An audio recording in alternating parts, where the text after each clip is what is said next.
Money Radio, discussing the business of making and spending money. Hello, you're welcome to today's edition of Money Radio, a program that brings you the latest developments in Nigeria's business and economy cycles and issues of business around the world. My name is Innocent Odo, and today we shall be talking Techie Nigeria, a platform that gives you the opportunity to interrogate investment in the area of innovation in the technology sector of the Nigerian society. I am being joined today by Jafar Haniel, who is an ICT expert, and together we shall do justice to this important program. Jafar, you're welcome to the program. Thank you very much. It's a pleasure to be here once again. Thank you so much. So today we are talking about investment in technology, and that questions some of the areas of policy formulation of Nigeria vis-a-vis what we see around the world. In some parts of the world, they devote as much as 10% of the budget to issues of technological innovations. Nigeria recently, the Ministry of Science and Technology actually changed its name to Ministry of Science, Technology and Innovation, as in order to capture that global audience of innovation. So what exactly do you see in terms of investing in this all-important sector? Well, so far so good. We've been doing what we can do. I would always start by appreciating what we've done, but there are a whole lot of things to be done. We've not even gotten to 10% of things that needs to be done. So we've grown. The technological sector of this country has grown drastically. In fact, ICT being one of it, contributed about 15%, thereabouts, 12 to 15% GDP in 2020. That's the level at which it has grown. But the growth has little to do with government intervention. Yes, it has little to do with government intervention. Government did not. They did what they could do, but all the growth that we've seen and we've experienced thus far is as a result of the innovative nature of the Nigerian people. The innovative nature of Nigerian youths. Yes, we are born innovators, and that's the reason why we have been able to single-handedly move the GDP or the ICT GDP from 4% 2012 to 8% 2015, 8% 2015, 9% 2018. Now, even during the COVID-19, when everyone is thinking that it was the ICT sector that single-handedly brought out Nigeria out of the recession. Yes, so this has nothing to do with government. Yes, they did their part, but there are a whole lot of things to be done. What's the rate of research? Do we have research institutes? How many research institutes do we have in the country? How many do we have in our institutions? Because they are supposed to be the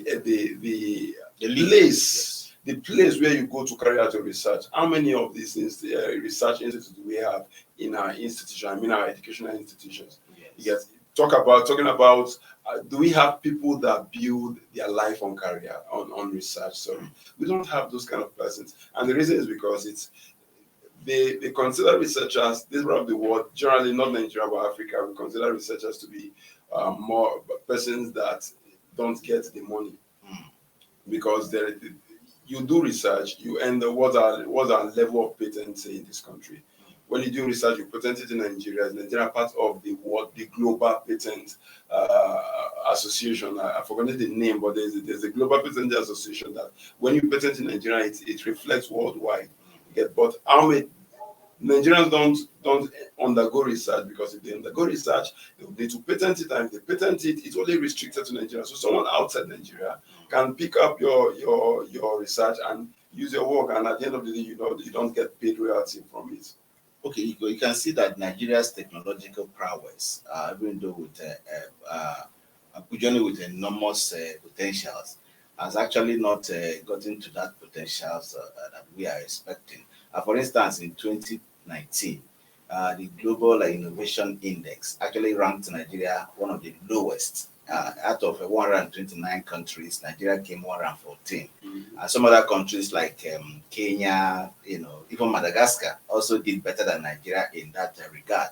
And we are asking why this abysmal performance. You mentioned the issue of research.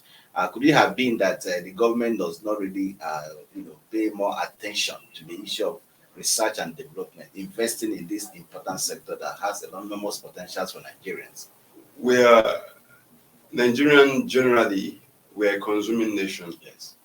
Because of that mindset, it in a way has its level of effect. Its effect on the whole innovation generally, and the way the Nigerian the government puts priority.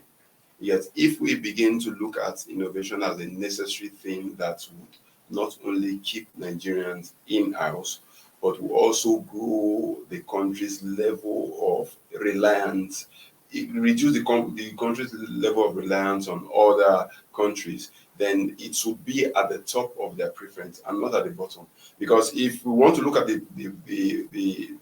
scale of preference now from the government, you find out that innovations, research fundings and the likes, because it's a long-term project, and we are not usually so particular. We want something that you invest money today, you get a return tomorrow.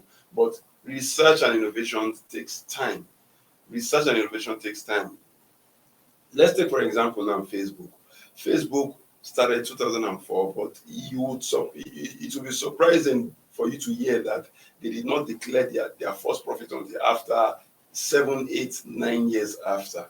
You get, so that period of waiting is a period of building confidence, improving their level of innovation, and ensuring that they build in all necessary things that will make the market or the product acceptable to the general public. Because so we have not, the government has not prioritized research. We have not prioritized research fund. We've not prioritized the need for innovation. Now, notwithstanding, this was before 2018, because from 2018 the level of innovation in Nigeria has skyrocketed. Now let's look at the 2020 statistics in terms of Nigerian startup. Yes.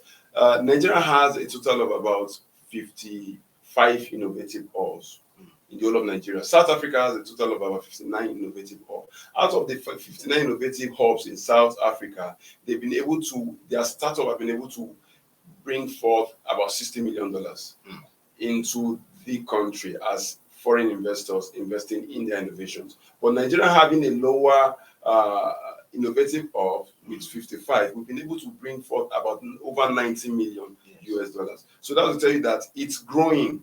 And though this growth has no, I can say it has no government intervention. It's all about our spirited desire to ensure that we make it and we get there and we are innovative. That's what has brought us to this. Okay. There's one other thing that you raise here, which is the issue of Nigeria still dependent on ICT solutions from outside. And also its hardware subsector is also 80% dominated, foreign dominated. Now it is just like you mentioned, the potentials are great. And even the investment, like you said, $90 million investment is not a small investment in a country like Nigeria. And therefore, it behoves on government to actually, harness this sector to ensure that we domesticate it, ensure that this dependence on ICT solutions, which in fact costs about $2 billion every year for Nigeria, that's the ICT solution. And of course, the subsector of the hardware that takes about 80% foreign dependence. So what do you think should be done now? Calling on government, is it just government, or there must be other stakeholders in the industry that will help harness some of these? Well, there is the ideology of foreign things usually better than Nigerian things. It's a major factor. Yes. Notwithstanding, as long as software and hardware and all that are concerned, they use the same hardware. The quality of they use for software now. They use the same. It is the same skill. a programmer in the US, a programmer in UK, a programmer in Nigeria. They are all programmers. It's not as though that someone that is in the US is better than the person that is in Nigeria. In fact, it is as a result of our high level of skill in the area of programming. That's why we get more innovations like the floater wave and the base stack and Shaka and the likes. You get it's because because before they invest in any of the product, they will do what is called code review. They will review your code because they want to ensure that your code meets international standard.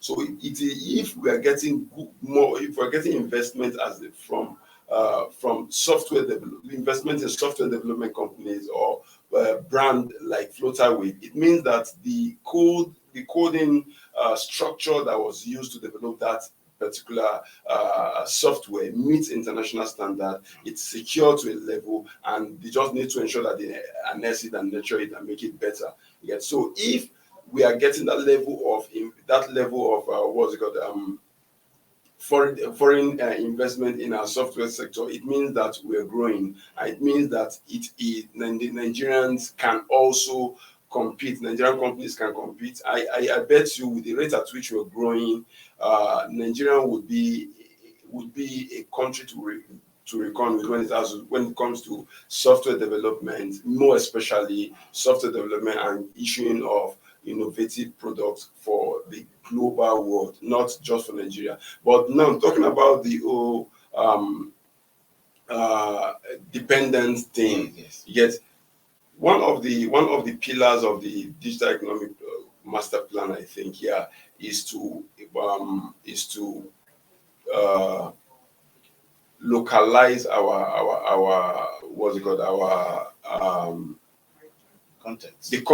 Localize the content, let the innovations be local and everything. Yes. Government needs to look out. It will definitely start from government because it's not something that the private would look at the situation and make their decision. But if government can say, okay, we are not going outside, we're doing these things local. We have innovators, we have developers, we have builders, we have those that are creative thinkers, all within this environment that I call Nigeria. We have all of it, the skill, the manpower. That is what's even bringing direct investors. If the government can say, okay, since we have all these things, how do we harness these things? How do we bring them together? They are already there. All just need to, they've go as far as developing the product. They went to school without your input. They graduated, they acquired more skills. They've been innovative enough to bring forth good product. Now this product, they are telling you this product is better than the one that you go out there to buy, and you're saying no because it is Nigeria, it is not better. Yet, so this has nothing to do with the physical things that we see, like the shoe and the clothes and the bashashi and all that. We're talking about software development, innovation that brings about growth even within the comfort of our youths. Okay, there's one other thing that struck me when you were talking about some of these areas of investment, and you see, when the nations of the world, in industrialized societies, started innovations, there's this master plan that permeated the entire segment of the society in educational institutions, even on the family level. There's a level of, a kind of culture of innovation, culture of technology that gripped, most of that society. I think about Japan, for instance. We heard about the Meiji Restoration of 1867, when they opened up their society to embrace Western technology, from which they learned a lot. The Chinese also followed the same pattern, and many other countries of the world that have become technological giants today actually did that. And everything, you can see the direct impact of what technology has done in lifting the nations to very preeminence in the world of today. Yeah. So with the issue of technology cannot be overemphasized, because it gives a profound preeminence to the power of nations, and the nations also determine what direction the world economy and world business is moving. Nigeria has made a lot of made profound impact in the area of ICT, but a lot still remains to be done in that sector. And if I may ask you, if we may need extra budgetary, allocation to this sector, what percentage of budgetary allocation do you think would be good enough for this sector? You know, the ICT sector generally is one sector that can solve 80 the problem of 80 other sectors. Yes.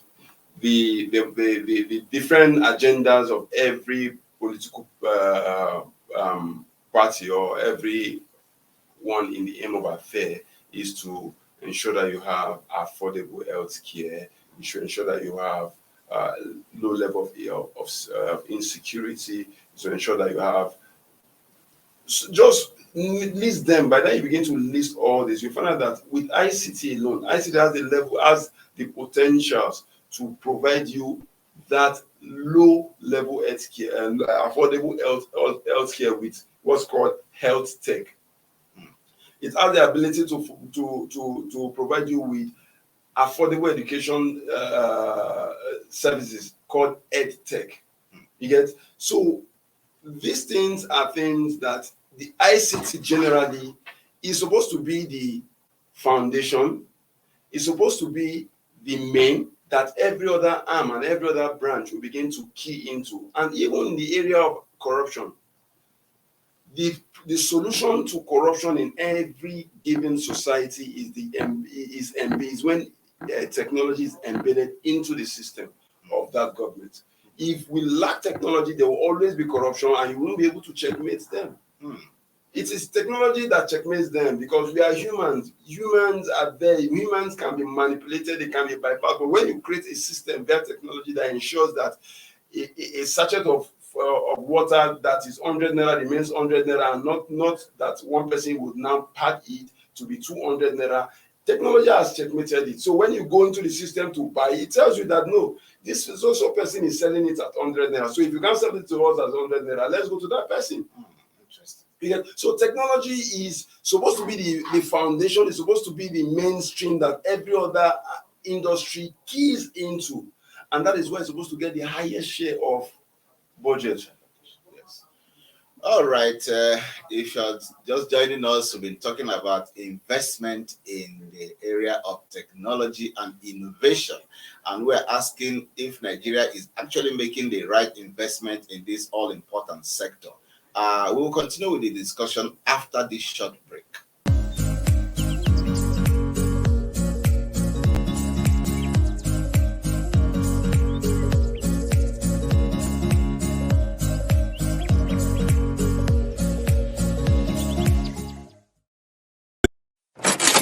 Money Radio, discussing the business of making and spending money. Welcome back. If you're just joining us, I've been in the studio with Haniel Jafaru, and we've been talking investment in technology. And we have been interrogating all that is needed to be interrogated about Nigeria's investment in this sector, whether we are having the right investment and whether the investment are going to the different sectors and different dimensions that he just mentioned. You just mentioned about technology, health technology, even technology using it to fight crime and fraudulent practices in the country, and so on and so forth. So you can see that it's a whole wide dimension of technological assistance to the Nigerian nation, and therefore we need to invest more in this. True. So the issue of is it possible that there should be a kind of parliamentary intervention in this issue of budgetary allocation to this sector, so that we can have something like a legal framework upon which we will invest in science, technology, and innovation to become a standard practice across all sectors of the Nigerian life? Yes, the legislative arm has a very strong role to play in all this. We have needs that is aimed at promoting the development of ICT, but beyond just having needs that, it goes beyond just having needs that. Needs that as an agency is doing what it can do, but there is a place where we would need to bring in the private sector. Yes. There's a place for unification where the private sector comes in alongside the public sector. What's their stake? What do they have to get? Now, if you're saying, okay, you want to encourage more more foreign investors. Yes. What do they stand to get as an as investors that are coming to invest in this technology? Yes. What are their take home? Yeah, these are some of the things that, because now we one major, now looking at, let's even take for example the recent maintenance uh, that happened recently where the federal government banned Twitter. Now, it is the challenge. One of the challenges of that is that it discouraged investors, because it would now mean that technological investment in the country are not as secure as the Nigerian people are promoting it to be. Yet now, those kind of things, it takes the legislative arm to secure the minds of the investors as, that was an executive policy, and that has nothing to do with your investment when it comes in. This is what you take home. This is what you need to do. This is how you need to do it.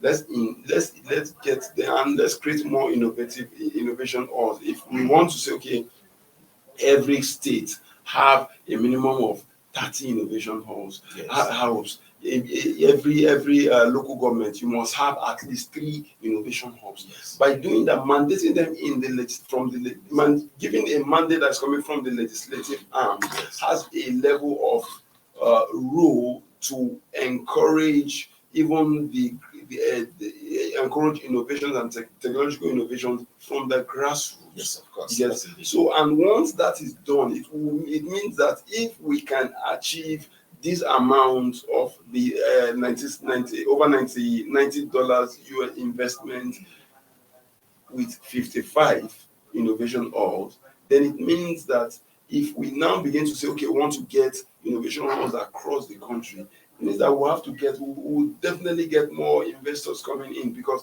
I don't believe that this investors are coming in. If you want to check it out, you find out that most of the investors are coming in, they are landing in Lagos. And I don't believe that Lagos is the only place where these innovators are. We have them in the north, we have them in the southern part, we have them in the east. So why is it that more than half of the investors are landing in Lagos?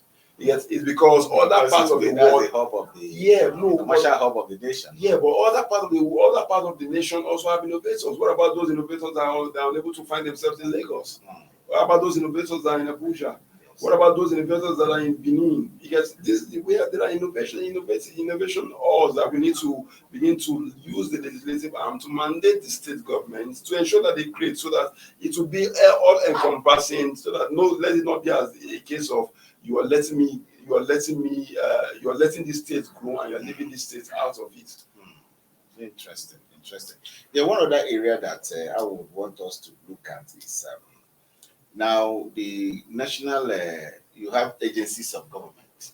For instance, in the Ministry of Science and Technology, that has changed its name now to Ministry of Science, Technology and Innovation. To drive such innovation, they've also produced a comprehensive policy. To help them change perceptions, also help them coordinate their activities around innovations in the country. I do not know how far they will go, but I'm thinking that is a very ambitious step that they're trying to take.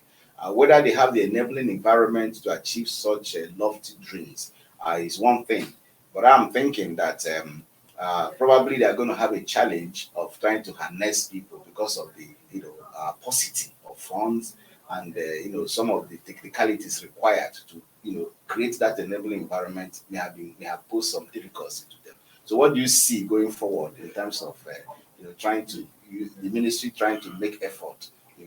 The most important and most relevant infrastructure that is needed for innovation, technological innovation, is broadband penetration. Yes, that is.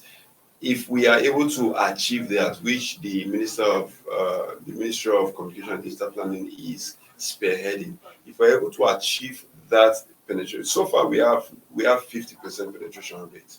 Again, that means we are about 134 million Nigerians are on the internet. Yes. So with 50 penetration rate and with a plan of getting up to 90%, penetration rate by 2025. If we're able to achieve that, every other thing begins to sit on that infrastructure. Whatsoever innovation that they want to do now, it's irrelevant. Its relevance is dependent on the broadband penetration rate. That's why it needs to. The broadband master plan, I've seen it and I've gone through it, and it's wonderful and it's achievable if funding go into it. Whatsoever technology, whatsoever building, whatsoever research, yeah, they can begin to carry out their research and all that. But at the end of the day, it will rely on the level of internet penetration that the country has. It will experience at that point when they want to carry out whatsoever implementation. Another thing that we should take notice is the fact that we are very good with documentation. Yes, because we are very, very good with documentation. So implementation to design and develop policies, we can lead a nation, or we can lead the world in that. But when it comes to implementation policy, so what is this thing about designing wonderful policies on paper and getting the technicalities on paper, expertise on paper, and then what is this thing about implementation? Does it have to do with the so-called Nigerian factor? And we want to actually unravel this Nigerian factor that has become a stumbling block in issues of development, especially in critical sectors like the first major thing is the fact that there is the person that developed it. There's no continuity. Okay. The group that develops a certain policy are not usually the group that may implement it to the end. They may start, then there will be change in government, and that change in government will affect everything that they've done from 1 to 2, from beginning to when they left. So now, when there is when there is a new government, now the new government will go back. Yeah, just like the national cyber security policy, yes, that was designed by the Goodluck administration 2014. The implementation was poor. Now, when the 2020, there was a new policy that was signed again by another administration that is still the Nigerian cyber security policy and strategy, which in a way, if you look at, I've reviewed both documents, they are almost the same thing. But now there is now another strategy of implementation that would last to 2025. Now, if there is no continuity in the government, by 2023, there is every possibility that the government would give way for another government. And once that happens, just keep. Another government comes and says, okay, let's review this. And in review, they bring out a new implementation plan. There is no consistency in implementation. That's one. Two, there is also a place of funding, because if you know that there is no consistency, then what you should do is to ensure that you do that organization that is implementing get the fund it needed, the funds that are needed for it to implement the policy before the end of the administration. So if that can be done, whereby there is funds available, it would mean that the implementer would have enough funds to implement before the end of the administration. So at that point, it has been implemented. Okay, there's another thing that would be of importance to these issues we're talking about, which is what percentage of, because some analysts are saying that we should devote about 18% of our budgetary allocations to the technology sector, in order to give it the needed boost there. So, and you can see that over the years, we've been struggling with the issue of trying to do budgeting, here. So, in the short, just by way of rounding up now, what do you say regarding percentage in terms of budgetary? 18% is good, but beyond just 18%, I want majority of the budget to go in the exclusive list, because it can be budgeted, but if it's not in the exclusive list, we may end up not even getting the funds. Because so there are certain things like, let's not be as if I'm always what's it called? Pessimistic? No, not even being pessimistic. I want to mention NIMSI again. Okay. They were giving about 86 billion some time ago. I think 2010 thereabout for national identification. To date, Nigerians have not received theirs. To date, people have neglected the need to have a national identification number. To date, now if you want to look at it, the fund was given, it was even in the exclusive list. Now there was no implementation plan on ground for them to implement. So what happened to the fund that was given? So beyond just even giving the